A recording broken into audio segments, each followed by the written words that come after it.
À l'école primaire de Springfield, on a séparé les garçons et les filles. Et même le bus scolaire a été coupé en deux. Les filles descendent les premières, pendant que les garçons, jugés trop turbulents, sont enfermés dans une cage à l'arrière. Lisa, toute excitée, arrive dans la partie réservée aux filles. Tout est décoré comme un conte de fées, et même les salles de classe ressemblent à des chambres de princesses. Elle est impatiente de commencer son cours préféré, les maths. Mais dès que la directrice allume la lampe spéciale maths pour filles, ça part dans tous les sens. Elle pose des questions magiques et farfelues, rien de concret. Lisa est complètement paumée. Elle veut apprendre des vraies notions, des trucs solides. La directrice lui répond que les garçons voient les maths comme un combat, alors que les filles, elles, n'ont pas besoin de ça. Lisa ose dire que, comme ça, elle n'apprendra jamais rien. Et là, la prof se vexe direct. Tu remets en cause ma méthode? Et hop, tout le monde part chanter des chansons pour renforcer l'estime de soi. Lisa, pas convaincue, décide discrètement d'escalader le mur pour jeter un œil chez les garçons. Là, c'est le chaos total. Les garçons, pleins d'énergie, mettent à la salle sens dessus-dessous. Mais Lisa reste, fascinée, à observer depuis la fenêtre de la classe. Elle boit les leçons comme si c'était de l'or en barre.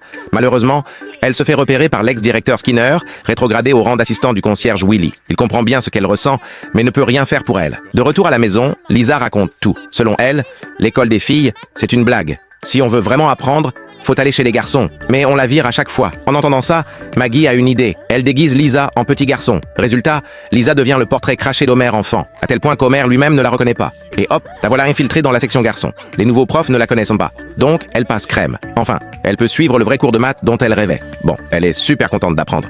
Mais faut dire que l'ambiance chez les garçons, c'est pas vraiment douceur et discipline.